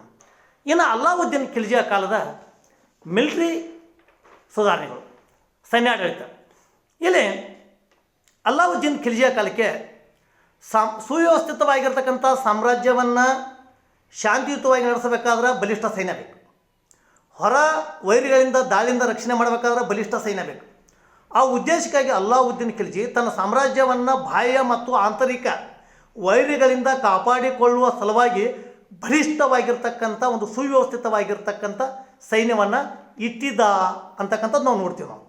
ಇಲ್ಲಿ ಅಲ್ಲಾವುದ್ದೀನ್ ಖಿಲ್ಜಿ ಪ್ರಪ್ರಥಮ ಬಾರಿಗೆ ದಾಗ್ ಹಾಕ್ತಕ್ಕಂಥ ಒಂದು ಮುದ್ರೆಯನ್ನು ಹಾಕ್ತಕ್ಕಂಥ ಒಂದು ವ್ಯವಸ್ಥೆನೇ ಜಾರಿಗೆ ತಂದ. ಯಾಕಂದ್ರೆ ಅವನಕ್ಕಿಂತ ಮುಂಚಿತವಾಗಿ ಹೆಂಗಿತ್ತಂದ್ರೆ, ಈ ರಾಜನಿಂದ ಸೈನಿಕರು ಕುದುರೆಗಳನ್ನು ಪಡಿತಾ ಇದ್ರು. ಆ ಬಲಿಷ್ಠ ಕುದುರೆಗಳನ್ನು ತೊಗೊಂಡೋಗಿ ಮಾರಾಟ ಮಾಡೋದು, ಒಂದು ರೋಗಿಷ್ಠ ಕುದುರೆಯನ್ನು ತಂದು ಅಲ್ಲಿ ಕಟ್ಟೋದು. ಕುದುರೆ ಯಾಕೋ ಮೆವತ್ತಿನ ಮಾತು ನೋಡ್ರಿ, ಯಾಕೋ ಇಷ್ಟು ಇದನ್ನಾಗಿಬಿಟ್ಟಿದೆ, ತೆಳಗಾಗಿಬಿಟ್ಟಿದೆ ಅಂತ ಹೇಳಿಬಿಡ್ತಿದ್ರು. ಅದಕ್ಕಾಗಿ ಯಾವ ಮಾಡ್ಬಿಡೋದಂದ್ರೆ, ಆ ಕೊಟ್ಟಿರ್ತಕ್ಕಂಥ ರಾಜರ ಕುದುರೆಗೆ ಆ ಬ್ಯಾಂಕ್ದವ್ರು ಹೆಂಗೆ ಶೀಲ್ ಹಾಕ್ತಾರಲ್ಲ, ಹಂಗೆ ಅದ್ರ ಮ್ಯಾಗೆ ಶೀಲ್ ಹಾಕಿದ್ರು. ಅಂದರೆ ಇದು ರಾಜನ ಕುದುರೆ, ಯಾರೂ ಕೊಂಡುಕೊಳ್ಳುವಂತಿಲ್ಲ, ಮಾರಾಟ ಮಾಡುವಂತಿಲ್ಲ ಅಂತೇಳಿ ಅಂತಕ್ಕಂಥ ಇಂಥ ಒಂದು ಪದ್ಧತಿಯನ್ನು ಈ ಅಲ್ಲಾವುದ್ದೀನ್ ಖಿಲ್ಜಿ ಜಾರಿಗೆ ತಂದಿರತಕ್ಕಂಥದ್ದು ನಾವು ಕಾಣ್ತೀವಿ. ಇದರ ಜೊತೆಗೆ ಅಲ್ಲಾವುದ್ದೀನ್ ಖಿಲ್ಜಿಯ ಕಾಲಕ್ಕೆ ತರಿಸ್ತಾ ಅಂತೇಳಿ ಇತಿಹಾಸಕಾರ ಹೇಳ್ತಾನೆ ಎಷ್ಟು ಸೈನ್ಯ ಇತ್ತು ಅಂತೇಳಿ. 4,75,000 ಸೈನ್ಯ ಅಲ್ಲಾವುದ್ದೀನ್ ಖಿಲ್ಜಿಯ ಸಾಮ್ರಾಜ್ಯದಲ್ಲಿ ಇತ್ತು ಅಂತೇಳಿ ಹೇಳ್ತಾರೆ. ಈ 4,75,000 ಏನು ಸೈನ್ಯ ಇತ್ತಲ್ಲ, ಇವುಗಳಲ್ಲಿ ಕಾಲ್ದಳ ಅಂದರೆ ಭೂಮಿ ಮೇಲೆ ನಿಂತು ಯುದ್ಧ ಮಾಡ್ತಾರಲ್ಲ, ಅದು 2,25,000 ಜನ ಇದ್ದರು. ಅದೇ ರೀತಿಯಾಗಿ ಎಲಿಫೆಂಟ್ರಿ ಅಂದರೆ ಗಜದಳ, ಆನೆಗಳ ಮೇಲೆ ಕುಂತು ಯುದ್ಧ ಮಾಡ್ತಾರಲ್ಲ, ಅದು ಸುಮಾರು 1,00,000 ತನಕ ಇತ್ತು. ಅದೇ ರೀತಿ ಇವರ ಒಂದು ಕಾಲದಲ್ಲಿ ಈ ಶಸ್ತ್ರಾಸ್ತ್ರಗಳನ್ನು ಯಾವ್ಯಾವ ಉಪಯೋಗ ಮಾಡ್ತಿದ್ರು ಅಂದ್ರೆ, ಖಡ್ಗಗಳನ್ನು ಉಪಯೋಗ ಮಾಡ್ತಾಯಿದ್ರು, ಬರ್ಚಿಗಳನ್ನು ಉಪಯೋಗ ಮಾಡ್ತಾಯಿದ್ರು, ಮತ್ತು ಬಿಲ್ಲು ಬಾಣಗಳನ್ನು ಉಪಯೋಗ ಮಾಡ್ತಾ ಇದ್ದರು. ಮತ್ತು ಇವರ ಕಾಲದಲ್ಲಿ ಮುಖ್ಯವಾಗಿ ಈ ತುಪಾಕಿ ಅಂತಕ್ಕಂಥ ಮದ್ದುಗಳನ್ನು ತುಂಬಿ ಹಾರಿಸ್ತಕ್ಕಂಥದ್ದು ವ್ಯವಸ್ಥೆನೂ ಸಹ ಇತ್ತು ಅಂತಕ್ಕಂಥದ್ದು ನಾವು ನೋಡ್ತೀವಿ. ಮತ್ತು ಇದ್ರ ಜೊತೆಗೆ ಮಧ್ಯಕಾಲೀನ ಭಾರತದ ಇತಿಹಾಸದಲ್ಲಿಯೇ ಪ್ರಪ್ರಥಮ ಬಾರಿಗೆ ಅಲ್ಲಾವುದ್ದೀನ್ ಖಿಲ್ಜಿಯು ಸೈನಿಕರಿಗೆ ಹಣದ ರೂಪದಲ್ಲಿ ವೇತನ ನೀಡಿದನು. ಅದಕ್ಕಿಂತ ಮುಂಚಿತವಾಗಿ ಭೂಮಿಯನ್ನು ಜಾಗೀರವಾಗಿ ಕೊಡ್ತಾಯಿದ್ರು, ಧಾನ್ಯಗಳನ್ನು ಕೊಡ್ತಾಯಿದ್ರು. ಆದರೆ ಅಲ್ಲಾವುದ್ದೀನ್ ಖಿಲ್ಜಿ ಅದನ್ನೆಲ್ಲ ತೆಗೆದುಹಾಕಿ ಹಣದ ರೂಪದಲ್ಲಿ ಏನು ಮಾಡಿದಂದ್ರೆ ಅವರಿಗೆ ವೇತನವನ್ನು ನೀಡಿರ್ತಕ್ಕಂಥದ್ದು ನಮಗೆ ಇತಿಹಾಸದಲ್ಲಿ ಇದು ಮಧ್ಯಕಾಲೀನ ಇತಿಹಾಸದಲ್ಲಿ ಇದು ಪ್ರಥಮ ಸಲ ಅಂತಕ್ಕಂಥದ್ದು ನಾವು ಕಾಣ್ತೀವಿ. ಇನ್ನು ಇದಾದ ನಂತರ ಅಲ್ಲಾವುದ್ದೀನ್ ಖಿಲ್ಜಿ ಈ police and intelligence system, police ಮತ್ತು ಈ ಒಂದು ಗುಪ್ತ ವ್ಯವಸ್ಥೆ, ಇಲ್ಲಿ ನಾವು ನೋಡಿದಾಗ ಈ ಪೊಲೀಸ್ ಮತ್ತು ಗುಪ್ತ ವ್ಯವಸ್ಥೆಯನ್ನು ಅಲ್ಲಾವುದ್ದೀನ್ ಖಿಲ್ಜಿ ಬಲಿಷ್ಠಗೊಳಿಸಿದ. ಯಾಕಂದರೆ ಅವನ ಸಾಮ್ರಾಜ್ಯವೇ ಈ ಪೊಲೀಸ್ ಮತ್ತು ಈ ಗೂಢಚಾರ ವ್ಯವಸ್ಥೆ ಅಂತೀವಲ್ಲ ಅದರ ಮೇಲೇ ನಿಂತಿತ್ತು. ಈ ಪೊಲೀಸರು ಶಾಂತಿ ಸುವ್ಯವಸ್ಥೆಯನ್ನು ಕಾಪಾಡಿದ್ರೆ ಈ ಗೂಢಚಾರ ವ್ಯವಸ್ಥೆ ಪ್ರತಿದಿನವೂ ಸಹ ರಾಜ್ಯದಲ್ಲಿ ಆಗು ಹೋಗುಗಳ ಬಗ್ಗೆ ಪ್ರತಿದಿನವೂ ಅಲ್ಲಾವುದ್ದೀನ್ ಖಿಲ್ಜಿಗೆ ಮಾಹಿತಿಯನ್ನು ನೀಡ್ತಾ ಇದ್ರು ಇವರು ಗೂಢಚಾರರು. ಇದು ಬಹಳ ಸುವ್ಯವಸ್ಥಿತವಾಗಿ ಇಟ್ಟಿದ್ದ ಅಂತಕ್ಕಂಥದ್ದು ನಾವು ಕಾಣ್ತೀವಿ. ಮತ್ತು ಈ ಪೊಲೀಸ್ ವ್ಯವಸ್ಥೆಯ ಮುಖ್ಯಸ್ಥ ಕೋತ್ವಾಲ್ ಅಂತೇಳಿ ಕರಿತಿದ್ರು. ಪೊಲೀಸ್ ವ್ಯವಸ್ಥೆಯ ಮುಖ್ಯಸ್ಥನನ್ನು ಕೋತ್ವಾಲ್ ಅಂತ ಕರಿತಿದ್ರು. ಇವನ ಕರ್ತವ್ಯ ಅಲ್ಲಿ ಆ ಒಂದು ಪ್ರದೇಶದಲ್ಲಿ ಶಾಂತಿ ಮತ್ತು ಸುವ್ಯವಸ್ಥೆಯನ್ನು ಕಾಪಾಡುವುದು ಆಗಿತ್ತು. ಇನ್ನು ಈ ಅಲ್ಲಾವುದ್ದೀನ್ ಖಿಲ್ಜಿ ಈ ಗುಪ್ತಚರ ವಿಭಾಗವನ್ನು ಸ್ಥಾಪನೆ ಮಾಡಿದ್ದ. ಅದು ಸಹ ಈತನಿಗೆ ಬಹಳ ಅನುಕೂಲಕರವಾಗಿತ್ತು. ಮತ್ತು ಯಾವಾಗ ಈ ಗುಪ್ತಚರ ಇಲಾಖೆಯನ್ನು ಸ್ಥಾಪನೆ ಮಾಡಿದ್ದಲ್ಲ, ಇದರಿಂದ ಅಲ್ಲಾವುದ್ದೀನ್ ಖಿಲ್ಜಿಯು ಈ ಅಮೀರರು, ಶ್ರೀಮಂತ ವರ್ಗದವರು, ನೋಬಲರು, ಸರ್ದಾರರು, ಉಲೇಮಾಗಳು ಇವರೆಲ್ಲರ ಮೇಲೆ ಒಂದು ನಿಯಂತ್ರಣ ಇಡಲಿಕ್ಕೆ ಸಾಧ್ಯ, ನಿಗಾ ಇಡಲಿಕ್ಕೆ ಸಾಧ್ಯವಾಗಿರ್ತಕ್ಕಂಥದ್ದು ನಾವು ಕಾಣ್ತೀವಿ. ಹೀಗಾಗಿ ಗುಪ್ತಚರ ಇಲಾಖೆ ಎವ್ರಿ ಡೇ ಪ್ರತಿದಿನ ಸುಲ್ತಾನನಿಗೆ ಅಪ್ ಟು ಡೇಟ್ ಮಾಹಿತಿಯನ್ನು ಅಲ್ಲಿ ಕೊಡ್ತಿದ್ರು ಅಂತಕ್ಕಂಥದ್ದು ನಮಗೆ ಕಂಡು ಬರ್ತೈತಿ. ಇನ್ನು ನೆಕ್ಸ್ಟ್ ಬರ್ತಕ್ಕಂಥದ್ದು ನ್ಯಾಯಾಡಳಿತ, ಜುಡಿಷಿಯಲ್ ಸಿಸ್ಟಮ್. ಅಲ್ಲಾವುದ್ದೀನ್ ಕಾಲದಲ್ಲಿ ಜುಡಿಷಿಯಲ್ ಸಿಸ್ಟಮ್ ಬಗ್ಗೆ ನಾವು ನೋಡಿದಾಗ ಇಲ್ಲಿ ಅಲ್ಲಾವುದ್ದೀನ್ ಖಿಲ್ಜಿ ಯಾವತ್ತೂ ನ್ಯಾಯ ಪಕ್ಷಪಾತಿಯಾಗಿದ್ದ, ನ್ಯಾಯದ ಪರವಾಗಿ ಇರ್ತಿದ್ದ. ತನ್ನ ಮಗ ತಪ್ಪು ಮಾಡಿದ್ರು ಸಹ ಶಿಕ್ಷೆಯಿಂದ ತಪ್ಪಿಸ್ಕೊಳ್ಳುವಂತಿರಲಿಲ್ಲ. ಅದೇ ರೀತಿಯಾಗಿ ನ್ಯಾಯ ಪ್ರಿಯನಾಗಿದ್ದ. ನ್ಯಾಯ ಅಂದ್ರೆ ಅಷ್ಟು ಪ್ರೀತಿಸ್ತಿದ್ದವು, ಅನ್ಯಾಯಕ್ಕೆ ಒಟ್ಟು ಸಪೋರ್ಟ್ ಮಾಡ್ತಿದ್ದಿಲ್ಲ ನಾವು.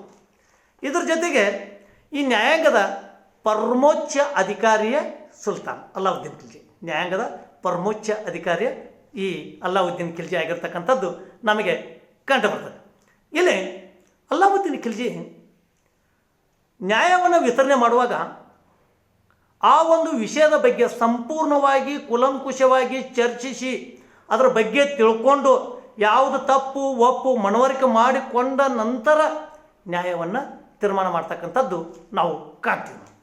ಇನ್ನು ಇಲ್ಲಿ ಖಾಜಲ್ ಅಂತಕ್ಕಂಥವನು ಪ್ರಮುಖ ನ್ಯಾಯಾಧೀಶನಾಗಿದ್ದ. ಪ್ರಮುಖ ನ್ಯಾಯಾಧೀಶ, ಈಗ ನಾವು ಜಡ್ಜ್ ಅಂತೀವಲ್ಲ ಹಂಗೆ ನ್ಯಾಯಾಧೀಶನಾಗಿದ್ದ. ಮತ್ತು ಖಾಜಿ ಅಂತಕ್ಕಂಥವನು ಈ ಕಿರಿಯ ನ್ಯಾಯಾಧೀಶನಾಗಿದ್ದ ಅಂತಕ್ಕಂಥದ್ದು ನಾವು ಕಾಣ್ತೀವಿ. ಮತ್ತು ಈ ಹಳ್ಳಿಗಳಲ್ಲಿ ಸಾಮಾನ್ಯವಾಗಿ ಪಂಚಾಯತಿಯವರು ಈ ನ್ಯಾಯವನ್ನು ತೀರ್ಮಾನ ಮಾಡ್ತಾಯಿದ್ರು. ಪಂಚಾಯತಿ ಅಂತೇಳಿದ್ದಲ್ಲ, ಅವರೇ ನ್ಯಾಯವನ್ನು ತೀರ್ಮಾನ ಮಾಡ್ತಾಯಿದ್ರು. ಮತ್ತು ಯಾವತ್ತು ಅಲ್ಲಾವುದ್ದೀನ್ ಖಿಲ್ಜಿ ಹೇಳ್ತಿದ್ದ ತ್ವರಿತಗತಿಯಲ್ಲಿ ನ್ಯಾಯವನ್ನು ನೀಡಲು ಆದೇಶ ಮಾಡಿದ. ತ್ವರಿತಗತಿಯೊಳಗೆ ಲೇಟ್ ಮಾಡೋಂಗಿಲ್ಲ. ಬಡ ಕುಲಂಕುಷ ಚರ್ಚೆ ಮಾಡೋದು, ಒಂದು ದಿವಸ 2 ದಿವಸ ಮಾಡೋದು. ಈಗ ನಮ್ಮ ವ್ಯವಸ್ಥೆ ನೋಡ್ತೀವಿ ನಾವು, ವರ್ಷ ಹೋದ್ರು ಹೊತ್ತು, 2 ವರ್ಷ ಹೋದ್ರು, 5 ವರ್ಷ ಹೋದ್ರು, 10 ವರ್ಷ ಹೊತ್ತು. ಆದರೆ ಆವಾಗ ತ್ವರಿತವಾಗಿ ನ್ಯಾಯವನ್ನು ವಿತರಣೆ ಮಾಡಬೇಕಂತೇಳಿ ಒಂದು ಆದೇಶವನ್ನು ಈ ಅಲ್ಲಾವುದ್ದೀನ್ ಖಿಲ್ಜಿ ಮಾಡಿರ್ತಕ್ಕಂಥದ್ದು ನಮಗೆ ಕಂಡುಬರುತ್ತೆ. ಹಾಗಾದರೆ ತಪ್ಪು ಮಾಡಿರ್ತಕ್ಕಂಥ ಅಪರಾಧಿಗಳಿಗೆ ಯಾವ ರೀತಿಯಾದಂಥ ಪನಿಷ್ಮೆಂಟ್ಸ್ ಇದ್ದು, ಶಿಕ್ಷೆಗಳಿದ್ದು ಅಂತಕ್ಕಂಥದ್ದು ನಾವು ನೋಡಿದಾಗ ಇಲ್ಲಿ ಎಷ್ಟೇ ಶ್ರೀಮಂತನಾಗಿರಲಿ, ಎಂಥ ಉನ್ನತ ಅಧಿಕಾರಿಯಾಗಿರಲಿ, ರಾಜ್ಯ ಮನೆತನದವನಾಗಿರಲಿ, ಯಾವುದೇ ಬಡವನಾಗಿರಲಿ, ಯಾರೂ ಸಹ ಶಿಕ್ಷೆಯಿಂದ ತಪ್ಪಿಸಿಕೊಳ್ಳಲು ಸಾಧ್ಯವಿರಲಿಲ್ಲ. ಅಂದರೆ ಶಿಕ್ಷೆಯಿಂದ ತಪ್ಪಿಸಿಕೊಳ್ಳಲು ಇದನ್ನು ಶ್ರೀಮಂತ ಮತ್ತು ಬಡವ ಅಂತಕ್ಕಂಥದ್ದು ಯಾವುದೂ ಅಲ್ಲಿ ಇರಲಿಲ್ಲ ಅಂತಕ್ಕಂಥದ್ದು ನಾವು ಕಾಣ್ತೀವಿ. ನಾವು ಇಲ್ಲಿ ಭ್ರಷ್ಟ ಅಧಿಕಾರಿಗಳಿಗೆ ಭಾಳ ಕಠಿಣವಾಗಿರ್ತಕ್ಕಂಥ ಶಿಕ್ಷೆಯನ್ನು ಕೊಡ್ತಾ ಇದ್ದ. ಯಾರು ಭ್ರಷ್ಟ ಅಧಿಕಾರಿಗಳಿಗೆ ಕಠಿಣವಾಗಿರ್ತಕ್ಕಂಥ ಶಿಕ್ಷೆಗಳು ಇದ್ದವು ಅಂತಕ್ಕಂಥ ಕಾಣ್ತೀವಿ. ಸಾಮಾನ್ಯವಾಗಿ ಮರಣದಂಡನೆ ಕೊಡ್ತಕ್ಕಂಥದ್ದು ಸಾಮಾನ್ಯವಾಗಿತ್ತಲ್ಲಿ. ಹೀಗಾಗಿ ಹೆಂಗೆ ಮರಣದಂಡೆಗಳು ಇರ್ತದೋ ಅಂತಕ್ಕಂಥದ್ದು ನಾವು ನೋಡಿದಾಗ ಸಾರ್ವಜನಿಕ ವೃತ್ತಗಳಲ್ಲಿ ಸರ್ಕಲ್ ಇರ್ತಾವಲ್ಲ, ಸಾರ್ವಜನಿಕ ವೃತ್ತಗಳಲ್ಲಿ ಕಳ್ಳರಿಗೆ, ಅಪರಾಧಿಗಳಿಗೆ, ಭ್ರಷ್ಟರಿಗೆ ನೇಣಿಗೆ ಏರಿಸಲಾಗ್ತಿತ್ತು. ಆ ನೇಣಿಗೆ ಹೆಂಗೆ ಏರ್ಸೋದಂದ್ರೆ, ಈಗ ನಮ್ಮ ಭಾರತದಲ್ಲಿ ಕೆಲವು ಮರಣದಂಡೆಯನ್ನು ಕೊಡ್ತಾರೆ. ಆ ನೇಣಿಗೆ ಏರಿಸಿದ ತಕ್ಷಣ ಆ ಸತ್ತ ತಕ್ಷಣ ಆ ನೇಣದಿಂದ ಇಳಿಸಿ ಆ ಶವವನ್ನು ಬೇರೆ ಕಡೆ ಸಾಗಿಸ್ತಾರೆ. ಬಟ್ ಅಲ್ಲಿ ಹೆಂಗಿರಲಿಲ್ಲ. ಸಾರ್ವಜನಿಕ ಏನು ಸರ್ಕಲ್ಗಳು ಇರ್ತಿದ್ವಲ್ಲ, ವೃತ್ತಗಳು, ಅಲ್ಲಿ ನೇಣಿಗೆ ಹಾಕಿಬಿಡೋದು. ನೇಣಿಗೆ ಹಾಕಿಬಿಟ್ಟು ತಿಂಗಳಾನ್ಗಟ್ಟಲೆ ಹಂಗೆ ಬಿಟ್ಬಿಡೋದು. ಅವನಲ್ಲಿ ಹೋಗೋರು ಬರೋರು ಅದನ್ನು ನೋಡ್ಬೇಕು, ಅವರಲ್ಲಿ ನೋಡಿ ಭಯ ಹುಟ್ಟಬೇಕು. ಇಲ್ಲಿ ನಮ್ಮಲ್ಲಿನೂ ಇದೆ ಈಗ ವ್ಯವಸ್ಥೆ ಅಂತಕ್ಕಂಥದ್ದು ನಾವು ಕಾಣ್ತೀವಿ. ಈಗ ನಮ್ಮಲ್ಲಿ ಏನೈತಿ, ಎಂಥ ಇದನ್ನೋದಕ್ಕೆ ಕೆಲವರು ತಪ್ಪಿಸ್ಕೊತಾರೋ, ನಿರಪರಾಧಿಗಳಿಗೆ ಶಿಕ್ಷೆ ಆಗ್ತಕ್ಕಂಥ ಜಾಸ್ತಿ ಐತೆ. ಬಟ್ ಅವರಲ್ಲಿ ಯಾವತ್ತೂ ನಿರಪರಾಧಿಗಳಿಗೆ ಶಿಕ್ಷೆ ಆಗ್ತಿದ್ದಿಲ್ಲ. ಅಪರಾಧಿಗಳು ಸಹ ಶಿಕ್ಷೆಯಿಂದ ತಪ್ಪಿಸಿಕೊಳ್ಳಲು ಅಸಾಧ್ಯವಾಗಿತ್ತು ಅಂತಕ್ಕಂಥದ್ದು ನಾವು ಸಾಮಾನ್ಯವಾಗಿ ಕಾಣ್ತೀವಿ ನಾವು. ಇನ್ನು ಇದ್ರ ಜೊತೆಗೆ ಅಪರಾಧಿಗಳನ್ನು ಆ ನೇಣಿಗೆ ಹಾಕ್ಸೋದು ಅಷ್ಟಲ್ದ, ಕೆಲವು ಅಪರಾಧಿಗಳನ್ನು ಮಣಗಿಸಿ ಆನೆ ಕರ್ಕೊಂಬರೋದು, ಎಲಿಫೆಂಟ್ ಆನೆ ಕರ್ಕೊಂಬಂದು ಆನೆ ಕಾಲದಿಂದ ಆ ಮನುಷ್ಯನನ್ನು ತುಳಿಸೋದು, ಆನೆ ಕಾಲದಿಂದ ಆ ಮನುಷ್ಯನನ್ನು ತುಳಿಸಿ ಕೊಂದು ಹಾಕೋದು ಅಂತಕ್ಕಂಥದ್ದು ನೈತಿ. ಮತ್ತು ಲಂಚ ತೆಗೆದುಕೊಂಡಿರ್ತಕ್ಕಂಥ ಅಧಿಕಾರಿಗಳಿಗೂ, ಯಾರು ಕರಪ್ಟ್ ಇರ್ತಾರಲ್ಲ, ಕರಪ್ಷನ್ ಲಂಚ ತೆಗೆದುಕೊಂಡಿರ್ತಾರೆ, ಆ ಅಧಿಕಾರಿಗಳನ್ನು ಕರೆಸಿ ಯಾವ ಬೆರಳಿನಿಂದ ಲಂಚ ತೊಗೊಂಡಾನೋ ಆ ಬೆರಳುಗಳನ್ನು ಕಟ್ ಮಾಡೋದು. ಆ ಬೆರಳುಗಳನ್ನು ಕಟ್ ಮಾಡಿ ಅವೇನೋ ಕೆಲಸ ಮಾಡ್ತಕ್ಕಂಥ ಟೇಬಲ್ ಇರ್ತೈತಲ್ಲ, ಆ ಟೇಬಲ್ ಮೇಲೇ ಆ ಬೆರಳುಗಳನ್ನು ಇಡೋದು. ಅಂದ್ರೆ ಇದ್ರ ಉದ್ದೇಶ, ಇವನು ಲಂಚ ತೊಗೊಳೋದಕ್ಕಾಗಿ ಇವನು ಬೆರಳುಗಳನ್ನು ಸುಲ್ತಾನ ಕಟ್ ಮಾಡಿದ್ದಾನೆ ಅಂತೇಳಿ ತಿಳ್ಕೊಂಡು ಅದು ಒಂದು ಜಾಗೃತಿಯನ್ನು ಮೂಡಿಸ್ತಿತ್ತು ಅಂತಕ್ಕಂಥದ್ದು ನಾವು ಕಾಣ್ತೀವಿ. ಈ ರೀತಿಯಾಗಿ ಸುವ್ಯವಸ್ಥಿತವಾಗಿರ್ತಕ್ಕಂಥ ಆಡಳಿತವನ್ನು ಜಾರಿಗೆ ತಂದು ಸುವ್ಯವಸ್ಥಿತವಾಗಿರ್ತಕ್ಕಂಥ ಕಾನೂನುಗಳನ್ನು ತಂದಿರತಕ್ಕಂಥದ್ದು ಈ ನಾವು ಮಧ್ಯಕಾಲೀನ ಭಾರತ ಚರಿತ್ರೆಯಲ್ಲಿ ಈ ಅಲ್ಲಾವುದ್ದೀನ್ ಖಿಲ್ಜಿ ಒಬ್ಬ ಶ್ರೇಷ್ಠ ಆಡಳಿತಗಾರ ಅಂಥೇಳಿ ನಾವು ಸಾಮಾನ್ಯವಾಗಿ ಅಂತೀವಿ. ಇನ್ನು ನೆಕ್ಸ್ಟ್ ಅದಾದ ತಕ್ಷಣ ನಮಗೆ ಬರ್ತಕ್ಕಂಥದ್ದು ಈ ಮಾರುಕಟ್ಟೆ ಕಂಟ್ರೋಲ್ ಸಿಸ್ಟಮ್, ಮಾರುಕಟ್ಟೆ ನಿಯಂತ್ರಣ ವ್ಯವಸ್ಥೆ ಅಂತಕ್ಕಂಥದ್ದು ಬರ್ತೈತಿ. ಇದು ಸಾಮಾನ್ಯವಾಗಿ 11ನೇ ಸೆಷನ್ಸ್ದಲ್ಲಿ ಬರ್ತೈತಿ. ಅದು ಈ ವಿಡಿಯೋದಲ್ಲಿನ ನಾನು ಸಾಮಾನ್ಯವಾಗಿ ಮಾಡಿದ್ದೀನಿ. ಇಲ್ಲಿ ಈ ಮಾರುಕಟ್ಟೆ ಏನಿದೆ ಸಿಸ್ಟಮ್ ಐತಲ್ಲ, ಇದು ನೋಡಿದಾಗ ಮಧ್ಯಕಾಲೀನ ಭಾರತದ ಚರಿತ್ರೆಯಲ್ಲೇ ಈ ವ್ಯವಸ್ಥೆಯನ್ನು ಜಾರಿಗೆ ತಂದಿರತಕ್ಕಂಥ ಒಬ್ಬ ಪ್ರಥಮ ಸುಲ್ತಾನ. ಭಾಳ ಚೆನ್ನಾಗಿದೆ ಈ ಸಿಸ್ಟಮ್. ಇದು ಇಲ್ಲಿ ಇದರ ಬಗ್ಗೆ ನಾವು ನೋಡಿದಾಗ ಅಲ್ಲಾವುದ್ದೀನ್ ಖಿಲ್ಜಿ ಪ್ರಥಮವಾಗಿ ಈ ಒಂದು ವ್ಯವಸ್ಥೆಯನ್ನು ಜಾರಿಗೆ ತಂದ. ಮತ್ತು ಸಾಮಾನ್ಯ ಜನರಿಗೆ ಸಹಜವಾಗಿ ಈ ದಿನನಿತ್ಯದ ವಸ್ತುಗಳು ಈ ಒಂದು ಸ್ಥಿರ ಬೆಲೆಗಳಿಗೆ ಸಿಗಬೇಕು ಅನ್ನುವಂಥ ಒಂದು ಉದ್ದೇಶ ಇತ್ತು. ಇವತ್ತು ಮಾರ್ಕೆಟಿಗೆ ಹೋಗ್ತೀವಿ, ಇವತ್ತು ಉಳ್ಳಾಗಡ್ಡಿ ತರಕ್ಕೆ ಹೋಗಿರ್ತೀವಿ, 20 ರೂಪಾಯಿ ಇರ್ತೈತಿ. ನಾಳೆಗೆ ಹೋಗ್ತೀವಿ 25 ರೂಪಾಯಿ ಇರ್ತೈತಿ, 50 ರೂಪಾಯಿ ಆಗಿರ್ತೈತಿ, ಹೋಗ್ತೀವಿ 100 ರೂಪಾಯಿ ಆಗಿರ್ತೈತಿ. ಆಮೇಲೆ ಮತ್ತೊಂದು ದಿನ ಬರ್ತೀವಿ, ಒಮ್ಮೆ 30 ರೂಪಾಯಿ ಬಂದಿರ್ತೈತಿ. ಅಂದರೆ ಸ್ಥಿರತೆ ಇರುವುದಿಲ್ಲ ಬೆಲೆ.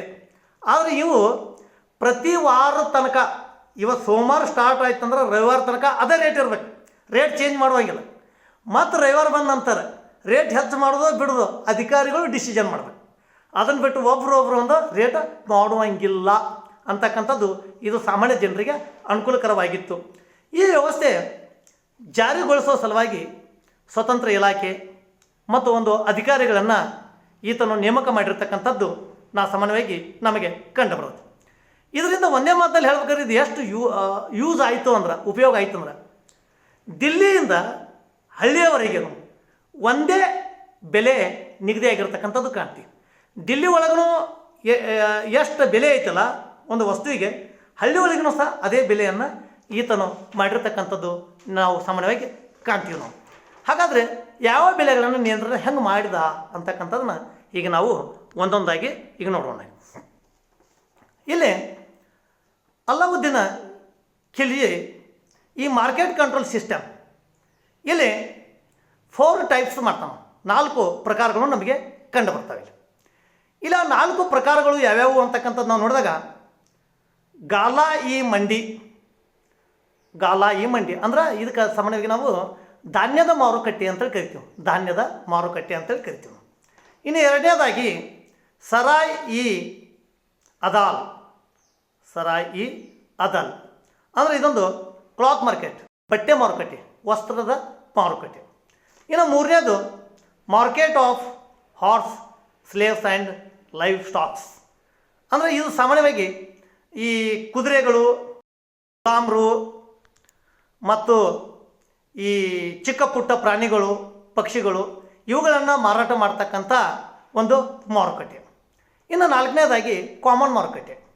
ಈ ಕಾಮನ್ ಮಾರುಕಟ್ಟೆ ಒಳಗೆ ಸಾಮಾನ್ಯವಾಗಿ ನಮಗೆ ಎಲ್ಲ ರೀತಿಯ ವಸ್ತುಗಳು ಸಿಗ್ತಕ್ಕಂಥದ್ದು ನಾವು ಸಾಮಾನ್ಯವಾಗಿ ನೋಡ್ತೀವಿ. ಈ ರೀತಿಯಾಗಿ ಈ 4 ಪ್ರಕಾರದ ಮಾರುಕಟ್ಟೆಗಳು ಇವರ ಕಾಲದಲ್ಲಿ ಕಂಡು ಬರ್ತಕ್ಕಂಥದ್ದು ನಾವು ನೋಡ್ತೀವಿ. ಅವುಗಳಲ್ಲಿ ಈಗ ಮೊದಲನೇದಾಗಿ ಈಗ ಗಾಲಾ ಈ ಮಂಡಿ ಅಂದರೆ ಅದು ಧಾನ್ಯದ ಮಾರುಕಟ್ಟೆ ಅಂತೇಳಿ ನಾವು ಕರಿತೀವಲ್ಲ, ಆ ಮಾರುಕಟ್ಟೆ ಅತ್ಯಂತ ಯಶಸ್ವಿಯಾಗಿರ್ತಕ್ಕಂಥ ಮಾರುಕಟ್ಟೆ ಆಗಿತ್ತು. ಮೋಸ್ಟ್ ಇಂಪಾರ್ಟೆಂಟ್ ಮಾರುಕಟ್ಟೆ. ಇಲ್ಲಿ ಈ ಬೇರೆ ಬೇರೆ ಧಾನ್ಯಗಳ ಸ್ಥಿರ ಬೆಲೆಯನ್ನು ವಾರಕ್ಕೊಮ್ಮೆ ಬದಲಾಯಿಸಲಾಗ್ತಿತ್ತು ಅಂತಕ್ಕಂಥದ್ದು ಈಗಾಗಲೇ ನಾನು ನಿಮಗೆ ಹೇಳಿದ್ದೀನಿ. ಈ ಮಾರುಕಟ್ಟೆಯಲ್ಲಿ ಈ ಧಾನ್ಯದ ಮಾರುಕಟ್ಟೆಯ ಮುಖ್ಯಸ್ಥನನ್ನು ಈ ಶಹನ್ ಈ ಮಂಡಿ ಅಂತೇಳಿ ಕರಿತಿದ್ರು. ಈ ಧಾನ್ಯಗಳ ಮಾರುಕಟ್ಟೆಯ ಮುಖ್ಯಸ್ಥನನ್ನು ಅಂದರೆ ಗಲ್ಲಾ ಈ ಮಂಡಿ ಇದರ ಹೆಡ್ ಮುಖ್ಯಸ್ಥನನ್ನು ಸಾಮಾನ್ಯವಾಗಿ ಶಹನ್ ಈ ಮಂಡಿ ಅಂತೇಳಿ ಕರೆಯಲಾಗ್ತಿತ್ತು. ಅದ್ರ ಜೊತೆಗೆ ಈ ಮಲಿಕ್ ಕಾಬೂಲನು ಈ ಶಹನ್ ಈ ಮಂಡಿ ಮುಖ್ಯಸ್ಥನಾಗಿದ್ದ. ಮತ್ತು ಈ ಮಾರುಕಟ್ಟೆಯಲ್ಲಿ ಮಾರಾಟ ಮಾಡುವ ವ್ಯಾಪಾರಸ್ಥರಿಗೆ ಈ ನೋಂದಣಿ ವ್ಯವಸ್ಥೆ ಇತ್ತು, ರಿಜಿಸ್ಟ್ರೇಷನ್ ವ್ಯವಸ್ಥೆ ಇತ್ತು. ಸುಮ್ಮನೆ ಈಗ ಹೆಂಗೆ ನೋಡಿ, ನಾವು ಮಾರ್ಕೆಟ್ದಾಗ ಯಾರು ಬೇಕಾದ್ರೂ ಬಂದು ಅಲ್ಲಿ ಮಾರಾಟ ಮಾಡೋದು, ಹಾಗೆಲ್ಲ ಆಗಿತ್ತು. ಅಲ್ಲಿ ಮಾರಾಟ ಮಾಡಬೇಕಾದ್ರೆ ಆ ಕಾಯ್ದೆ ಕಾನೂನು ನಿಯಮಗಳಿದ್ದಲ್ಲ ಅವುಗಳಿಗೆ ಒಪ್ಪಿಗೆ ಹೆಸರಲ್ಲಿ ನೋಂದಣಿ ಮಾಡಿ ಅವಾಗ ಅವರು ಸಾಮಾನುಗಳನ್ನು ತಂದು ಅಲ್ಲಿ ಮಾರಾಟ ಮಾಡಬೇಕಾಗಿತ್ತು ಅಂತಕ್ಕಂಥದ್ದು ಆ ಕಾಲದಲ್ಲಿ ಇತ್ತು ಅಂತಕ್ಕಂಥದ್ದು ಈ ಧಾನ್ಯದ ಮಾರುಕಟ್ಟೆ ಒಳಗೆ ನಾವು ಸಾಮಾನ್ಯವಾಗಿ ಕಾಣ್ತೀವಿ. ಇನ್ನು ಎರಡನೇದು ಬರ್ತಕ್ಕಂಥದ್ದು ಸರಾ ಇ ಅದಾಲ್ ಅಂದರೆ ಬಟ್ಟೆ ಮಾರುಕಟ್ಟೆ ಅಂತಕ್ಕಂಥದ್ದು. ಈ ಬಟ್ಟೆ ಮಾರುಕಟ್ಟೆ ಬಗ್ಗೆ ನಾವು ನೋಡಿದಾಗ ಇದು ಬಟ್ಟೆ ಮಾರುಕಟ್ಟೆಯ ಮುಖ್ಯಸ್ಥನನ್ನು ನಾವು ರಾಯ್ ಪರ್ವಾನ್ ಅಂತೇಳಿ ಕರಿತಾ ಇದ್ದೀವಿ. ಮತ್ತು ಈ ಒಂದು ಮಾರುಕಟ್ಟೆ ಈ ತಸ್ವೀನ್ ಮತ್ತು ತಬ್ರೇಜ್, ಕಾಂಜಿ ಬಹವರಿ ಮುಂತಾದವಾಗಿರ್ತಕ್ಕಂಥ ಬಟ್ಟೆಗಳನ್ನು ಇಲ್ಲಿ ಮಾರಾಟ ಮಾಡಲಾಗ್ತಾ ಇತ್ತು. ಮತ್ತು ಈ ಒಂದು ಮಾರುಕಟ್ಟೆ ಅಲ್ಲಾವುದ್ದೀನ್ ಈ ಒಂದು ಮಾರುಕಟ್ಟೆಗೆ 20 ಲಕ್ಷ ಟಂಕವನ್ನು ವಿನಾಯಿತಿ ನೀಡಿದೆ. ಇವರೇನ ಈ ಮಾರುಕಟ್ಟೆಯವರ ಈ ತೆರಿಗೆಯನ್ನು ಕೊಡಬೇಕಲ್ಲ, ಅಂಥ ತೆರಿಗೆ ಒಳಗೆ 20 ಲಕ್ಷ ರೂಪಾಯಿ 20 ಲಕ್ಷ ಟಂಕ, ನಾವೀಗ ರೂಪಾಯಿ ಅಂತ ಕರಿತೀವಿ, ಆವಾಗ ನಾಣ್ಯದ ಹೆಸರು ಟಂಕ ಅಂತೇಳಿ ಇತ್ತು. ಟಂಕ ಅವುಗಳನ್ನು ವಿನಾಯಿತಿಯನ್ನು ಮಾಡಿರ್ತಕ್ಕಂಥದ್ದು ಅಂದರೆ ಸಬ್ಸಿಡಿಯನ್ನು ಕೊಟ್ಟಿರ್ತಕ್ಕಂಥದ್ದು ನಾವು ಕಾಣ್ತೀವಿ. ನಾವು ಇನ್ನಿದ್ರ ಜೊತೆಗೆ ಇಲ್ಲಿ ವಿವಿಧ ಪ್ರಕಾರದ ಕುದುರೆ, ಗುಲಾಮರು, ಪ್ರಾಣಿಗಳನ್ನು ಸ್ಥಿರ ಬೆಲೆಯಲ್ಲಿ ಒಂದು ಮಾರಾಟವನ್ನು ಸಹ ಮಾಡ್ತಾಯಿದ್ರು. ಮತ್ತು ಇದು ಕುದುರೆ, ಗುಲಾಮರು, ಪ್ರಾಣಿಗಳನ್ನು ಮಾರಾಟ ಮಾಡೋದು ಸಾಮಾನ್ಯವಾಗಿ ಈ 3ನೇ ಮಾರುಕಟ್ಟೆಯಾಗಿತ್ತು. ಇನ್ನು ಅದರಲ್ಲೇ ಬರ್ತಕ್ಕಂಥ 4ನೇದು ಕಾಮನ್ ಮಾರುಕಟ್ಟೆ, ಸಾಮಾನ್ಯ ಮಾರುಕಟ್ಟೆ. ಈ ಒಂದು ಸಾಮಾನ್ಯ ಮಾರುಕಟ್ಟೆ ಒಳಗೆ ಈ ಸಿಹಿ ತಿನಿಸುಗಳು ಮತ್ತು ವೆಜಿಟೇಬಲ್ಸ್, ತರಕಾರಿಗಳು, ಹ್ಯಾಟ್ಸ್, ಟೋಪಿಗಳು ಮತ್ತು ಈ ಸ್ಲಿಪ್ಪರ್ಸ್ ಅಂದರೆ ಚಪ್ಪಲಿಗಳು, ಈ ಮುಂತಾದವುಗಳನ್ನು ಈ ಕಾಮನ್ ಮಾರುಕಟ್ಟೆ ಒಳಗೆ ಮಾರಾಟ ಮಾಡ್ತಕ್ಕಂಥದ್ದು ನಮಗೆ ಕಂಡು ಬಂತು. ಇನ್ನು ಇವರ ಕಾಲದಲ್ಲಿ ಆಫೀಸರ್ಸ್ ಯಾರ್ಯಾರಿದ್ದರು, ಅಧಿಕಾರಿಗಳು ಯಾರ್ಯಾರಿದ್ದರು ಈ ಮಾರ್ಕೆಟ್ನಲ್ಲಿ ಅಂತಕ್ಕಂಥದ್ದು ನಾವು ನೋಡಿದಾಗ ಇಲ್ಲಿ ಮೊದಲನೇದಾಗಿ ನಾವು ನೋಡ್ತಕ್ಕಂಥದ್ದು ದಿವಾನ್ ಇ ರಯಾಸತ್ ಅಂತಕ್ಕಂಥವ್ರು. ಇವರೊಬ್ಬರ ಆರ್ಥಿಕ ಮುಖ್ಯಸ್ಥನಾಗಿದ್ದ, ಸೂಪರ್ಡೆಂಟ್ ಆಫ್ ಎಕನಾಮಿಕ್, ಅಧೀಕ್ಷಕ ಅಂತೇಳಿ ನಾವು ಈಗ ಕರಿತೀವಿ ನಾವು, ಮುಖ್ಯಸ್ಥನಾಗಿದ್ದ. ಮತ್ತು ಶಹನಾಯಿ ಮಂಡಿ ಇತ್ತು, ಅದರ ಮುಖ್ಯಸ್ಥ ಈ ಶಹನಾಯಿ ಮಂಡಿ ಅಂದ್ರೆ ಅವನು ಮಾರುಕಟ್ಟೆಯ ಮುಖ್ಯಸ್ಥನಾಗಿದ್ದ ಅಧಿಕಾರಿ. ಮತ್ತು ಈ ವರಾದ್ ಮತ್ತು ಮನ್ನೀರ್ ಅಂತಕ್ಕಂಥ ಅಧಿಕಾರಿಗಳು ಗೂಢಚಾರರ ಮುಖ್ಯಸ್ಥರಾಗಿದ್ದರು. ಅದೇ ರೀತಿಯಾಗಿ ನಜೀರ್ ಅಂತಕ್ಕಂಥ ಅಧಿಕಾರಿ ಅಳತೆ ಮತ್ತು ತೂಕದ ಮುಖ್ಯಸ್ಥನಾಗಿದ್ದ. ಅದೇ ರೀತಿಯಾಗಿ ಪರ್ವಾನ್ ನವೀಜ್ ಇವು ಪರವಾನಿಗೆ ಅಧಿಕಾರಿಯಾಗಿದ್ದ, ಪರ್ಮಿಟ್ ಕೊಡ್ತಾರಲ್ಲ ಅದರ ಅಧಿಕಾರಿಯಾಗಿದ್ದ. ಮತ್ತು ಇನ್ನೊಬ್ಬ ಇವನು ಪ್ರಮುಖ ಸಮುದಾಯ ಮತ್ತು ಪ್ರದೇಶಗಳು ಏನಿದಲ್ಲ ಅವುಗಳ ಮುಖ್ಯಸ್ಥರಾಗಿರ್ತಕ್ಕಂಥದ್ದು ಕಾಣ್ತೀವಿ. ಈಗ ಉದಾಹರಣೆಗೆ ಈಗ ಮುಸ್ಲಿಮರು ಮತ್ತು ಹಿಂದೂಗಳು ಇರ್ತಕ್ಕಂಥ ಕೆಲವು ಸಮುದಾಯ ಪ್ರದೇಶಗಳಿರ್ತಾವಲ್ಲ ಅಲ್ಲೆಲ್ಲೆಲ್ಲೆಲ್ಲೇ ಅಲ್ಲಿ ಮುಖ್ಯಸ್ಥರನ್ನಾಗಿ ಮಾಡಿರ್ತಕ್ಕಂಥದ್ದು ನಮಗೆ ಕಂಡು ಬರ್ತದೆ. ಇನ್ನು ನೆಕ್ಸ್ಟ್ ಬರ್ತಕ್ಕಂಥದ್ದು ಈ ಮಾರುಕಟ್ಟೆ ರಿಲೇಟೆಡ್ ಆ್ಯಕ್ಟ್ಸ್. ಅಲ್ಲಾವುದ್ದೀನ್ ಖಿಲ್ಜಿಯ ಕಾಲಕ್ಕೆ 8 ಪ್ರಮುಖ ಈ ಮಾರುಕಟ್ಟೆಗೆ ಸಂಬಂಧಪಟ್ಟಿರ್ತಕ್ಕಂಥ ಕಾನೂನುಗಳನ್ನು ಮತ್ತು ಕಾಯ್ದೆಗಳನ್ನು ಜಾರಿಗೆ ತಂದಿದ್ದು. ಈ 8 ಆ್ಯಕ್ಟ್ಗಳು ಬಹಳ ಪ್ರಮುಖವಾಗಿರ್ತಕ್ಕಂಥ ಆ್ಯಕ್ಟ್ಸ್ ಆಗಿದ್ದು ಅಂತಕ್ಕಂಥದ್ದು ನಮಗೆ ಕಂಡು ಬರುತ್ತೆ. ಅವುಗಳಲ್ಲಿ ಈ ಮೊದಲೇ ಆ್ಯಕ್ಟ್ಸ್ ಏನೈತಲ್ಲ, ಪ್ರಥಮ ಆ್ಯಕ್ಟ್, ಇದು ಧಾನ್ಯಗಳ ಬೆಲೆಗೆ ಸಂಬಂಧಿಸಿದ ಒಂದು ಕಾಯ್ದೆಯಾಗಿತ್ತು. ಧಾನ್ಯಗಳ ಬೆಲೆಗೆ ಸಂಬಂಧಿಸಿದ ಒಂದು ಕಾಯ್ದೆ ಆಗಿದೆ. ಈಗ ಉದಾಹರಣೆಗೆ ನಿಮ್ಗೆ ಹೇಳ್ಬೇಕಂದ್ರೆ ವೇಟ್ ಗೋಧಿ ಎಷ್ಟಕ್ಕೆ ಮಾರಬೇಕು, ಅಲ್ಲಿ 7.5 ಜೀತಾಲ್ ಅಂತಕ್ಕಂಥದ್ದು ಆ ಕಾಲದ ಒಂದು ನಾಣ್ಯ. ಅದು ಜೀತಾಲ, ಟಂಕ ಏನು ಬರ್ತಾವಲ್ಲ, ಇವೆಲ್ಲ ಆ ಕಾಲದ ನಾಣ್ಯಗಳು. ಇದು 7.5 ಜೀತಾಲ ಕೊಟ್ಟರೆ 40 kg ಗೋಧಿ ಕೊಡಬೇಕು. ಆಮೇಲೆ ಈ ಬಾರ್ಲಿ 4 ಜೀತಾಲ್ ಕೊಟ್ಟರೆ 40 kg ಬಾರ್ಲಿ ಕೊಡಬೇಕು ಅಂತೇಳಿ. ಈ ಬಾರ್ಲಿ ಇವತ್ತು ಈ ಜವೆ ಗೋಧಿ ಅಂತಾರಲ್ಲ ಆ ಟೈಪ್, ಅದಕ್ಕಿಂತ ಒಂದು ಸ್ವಲ್ಪ ದಪ್ಪು ಬರ್ತೈತೆ. ಈ ಸಿಂಧೂ ನಾಗರಿಕತೆ ಕಾಲದಿಂದಲೂ ಸಹ ಬಾರ್ಲಿ ಬೆಳೀತಾ ಇದ್ರು. ಇವತ್ತಿಗೆ ಸಹ ಮಾರ್ಕೆಟ್ದಾಗ ಬಾರ್ಲಿ ಸಿಗ್ತೈತಿ. ಒಳ್ಳೆ ವಿಟಮಿನ್ ಇರ್ತಕ್ಕಂಥದ್ದು ಧಾನ್ಯ ಅದು. ಇದ್ರ ಜೊತೆಗೆ ಇನ್ನು ಈ ರೈಸ್, ಅಕ್ಕಿ, ಬೇಳೆ ಮತ್ತು ಕಾಳುಗಳು ಇವೆಲ್ಲ 5 ಜೀತಾಲಿಗೆ 40 kg ಕೊಡ್ತಾಯಿದ್ರು. ನೋಡಿರಿ ಎಷ್ಟು ಕಮ್ಮಿ ಬೆಲೆ ಇತ್ತು ಅವಾಗಂತಕ್ಕಂಥ. ಇದ್ರ ಜೊತೆಗೆ ಇನ್ನು ಚಿಕ್ಕ ಪುಟ್ಟ ಧಾನ್ಯಗಳು 3 ಜೀತಾಲ್ ಕೊಟ್ಟರೆ 40 kg ಕೊಡ್ತಕ್ಕಂಥದ್ದು ನಾವು ಮೊದಲೇ ಆ್ಯಕ್ಟದಲ್ಲಿ ಕಾಣ್ತೀವಿ. ಇನ್ನು 2ನೇ ಆ್ಯಕ್ಟ ಇದು ಸಾಮಾನ್ಯವಾಗಿ ದವಸ ಧಾನ್ಯಗಳಿಗೆ ಸಂಬಂಧಪಟ್ಟಿರ್ತಕ್ಕಂಥದ್ದು. ಇದು ಆ್ಯಕ್ಟ್ 2ನೇದು ದವಸ ಧಾನ್ಯಗಳಿಗೆ ಸಂಬಂಧಪಟ್ಟಿರ್ತಕ್ಕಂಥದ್ದು. ಇನ್ನು 3ನೇ ಆ್ಯಕ್ಟು ಸಾಮಾನ್ಯವಾಗಿ ನಾವು ನೋಡಿದಾಗ ಇದು ಉಗ್ರಾಣಗಳಿಗೆ ಸಂಬಂಧಪಟ್ಟಿರ್ತಕ್ಕಂಥದ್ದು. ಗೋಡಾವಣ ಅಂತೀವಲ್ಲ, ಅದು ಉಗ್ರಾಣಿಗೆ ಸಂಬಂಧಪಟ್ಟಿರ್ತಕ್ಕಂಥದ್ದು. ಮತ್ತು ಇದು 4 ಇದು ಪ್ರಾಂತ್ಯದ ಬೆಲೆ ನಿಗದಿಗೆ ಸಂಬಂಧಪಟ್ಟಿರ್ತಕ್ಕಂಥದ್ದು. ಆಯಾ ಪ್ರಾಂತ್ಯಗಳಲ್ಲಿ ಅಲ್ಲಿ ಒಂದೊಂದು ಬೆಲೆಗಳನ್ನು ಅವ್ರು ನಿಗದಿ ಮಾಡ್ತಕ್ಕಂಥದ್ದಕ್ಕೆ ಸಂಬಂಧಪಟ್ಟಿರ್ತಕ್ಕಂಥದ್ದು. ಇನ್ನು ಈ 5ನೇ ಕಾಯ್ದೆ ಅಲೆಮಾರಿ ವ್ಯಾಪಾರಿಗಳಿಗೆ ಸಂಬಂಧಿಸಿರ್ತಕ್ಕಂಥದ್ದು. ಒಂದು ಸ್ಥಳದಿಂದ ಮತ್ತೊಂದು ಸ್ಥಳಕ್ಕೆ ಹೋಗಿ ವ್ಯಾಪಾರ ಮಾಡ್ತಾರಲ್ಲ ಅವ್ರಿಗೆ ಸಂಬಂಧಪಟ್ಟಿರ್ತಕ್ಕಂಥದ್ದು. ಈಗ ಉದಾಹರಣೆಗೆ ಈಗ ಒಡ್ರು, ಕಲ್ಲು ಕುಟ್ಟೋದು ಅವು ತೊಗೊಂಡು ಬೇರೆಗಡೆ ಮಾಡ್ತಕ್ಕಂಥದ್ದು, ಹಿಂಗೆ ಒಬ್ಬರು ಅಂತ ಸಾಲಿ ಹಿಡಿತಕ್ಕಂಥದ್ದು, ಬೇರೆ ಬೇರೆ ಬೇರೆ ಬೇರೆ ಕೆಲಸ ಮಾಡ್ತಾರೆ. ಒಂದು ಸ್ಥಳದಿಂದ ಮತ್ತೊಂದು ಸ್ಥಳಕ್ಕೆ ವಲಸೆ ಹೋಗ್ತಾರಲ್ಲ ಆ ವ್ಯಾಪಾರಿಗಳಿಗೆ ಇದು ಸಂಬಂಧಪಟ್ಟಿರ್ತಕ್ಕಂಥದ್ದು. ಇನ್ನು ಇದು 6ನೇದು ಕಾಯ್ದೆ ದೊಡ್ಡ ದೊಡ್ಡ ವ್ಯಾಪಾರಸ್ಥರಿಗೆ ಸಂಬಂಧಪಟ್ಟಿರ್ತಕ್ಕಂಥದ್ದು. ಇನ್ನು 7ನೇ ಕಾಯ್ದೆ ಪ್ರತಿದಿನ ಒಂದು ವ್ಯಾಪಾರದ ವರದಿಯನ್ನು ಬರೆದು ಆ ವರದಿಯನ್ನು ಸರ್ಕಾರಕ್ಕೆ ಹೆಂಗೆ ಸಲ್ಲಿಸಬೇಕು ಅಂತಕ್ಕಂಥದ್ದು ಒಂದು ಕಾಯ್ದೆಗೆ ಸಂಬಂಧಪಟ್ಟಿರ್ತಕ್ಕಂಥದ್ದು. ಮತ್ತು ಇನ್ನು 8ನೇದು ಸಾಮಾನ್ಯವಾಗಿ ಕ್ಷಾಮ ಮತ್ತು ಬರಗಾಲಕ್ಕೆ ಸಂಬಂಧಪಟ್ಟಿರ್ತಕ್ಕಂಥದ್ದು.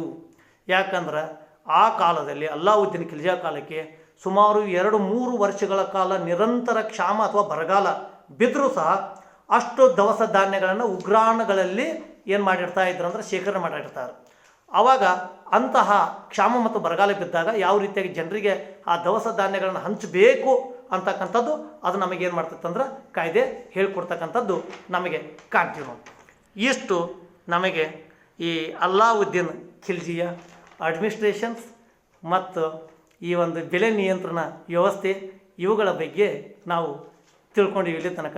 ಒಟ್ಟಿನಲ್ಲಿ ಒಂದೇ ಮಾತಿನಲ್ಲಿ ನಾವು ಹೇಳಬೇಕಾದ್ರೆ ಈ ಮೇಲಿನ ಎಲ್ಲ ಪ್ರಮುಖ ಅಂಶಗಳಿಂದ ನಾವು ಏನು ಗಮನಿಸ್ತೀವಿ ಅಂತಕ್ಕಂಥ ನೋಡಿದಾಗ ಅಲ್ಲಾವುದ್ದೀನ್ ಖಿಲ್ಜಿಯ ಆಡಳಿತ ಮಾರುಕಟ್ಟೆ ನಿಯಂತ್ರಣ ವ್ಯವಸ್ಥೆ ಎಷ್ಟೊಂದು ಬಲಿಷ್ಠವಾಗಿತ್ತು, ಎಷ್ಟೊಂದು ಶ್ರೇಷ್ಠವಾಗಿತ್ತು, ಎಷ್ಟೊಂದು ಸುವ್ಯವಸ್ಥಿತವಾಗಿತ್ತು ಅಂತಕ್ಕಂಥದ್ದು ಈ ಮೇಲಿನ ಎಲ್ಲ ಅಂಶಗಳಿಂದ ನಾವು ತಿಳಿದುಕೊಳ್ಬೋದು ಅಂತಕ್ಕಂಥದ್ದು ಕಾಣ್ತೀವಿ. ಇದರಿಂದ ನಾವು ಏನು ಒಂದು ಕನ್ಕ್ಲೂಷನ್ಗೆ ಬರ್ಬೋದು ಅಂದ್ರೆ ಸಾಮಾನ್ಯವಾಗಿ ಈ ನಾವು ಅಲ್ಲಾವುದ್ದೀನ್ ಖಿಲ್ಜಿ ಆಡಳಿತ ಮತ್ತು ಈ ಮಾರುಕಟ್ಟೆ ನಿಯಂತ್ರಣ ಏನೋ ಒಂದು ವ್ಯವಸ್ಥೆ ಐತಲ್ಲ ಇದು ಅತ್ಯಂತ ಶ್ರೇಷ್ಠವಾಗಿತ್ತು ಮತ್ತು ಸುವ್ಯವಸ್ಥಿತವಾಗಿತ್ತು ಮತ್ತು ಪ್ರಜೆಗಳ ಕಲ್ಯಾಣಕ್ಕೆ ಅನುಕೂಲಕರವಾಗಿತ್ತು ಅಂತಕ್ಕಂಥದ್ದನ್ನು ನಾವು ಸಾಮಾನ್ಯವಾಗಿ ಈ ಎಲ್ಲ ಅಂಶಗಳಿಂದ ನಾವು ತಿಳಿದುಕೊಳ್ಳಬಹುದು ಅಂತೇಳಿ ನಾವು ಹೇಳ್ತೀವಿ ನಾವು. Thank you very much.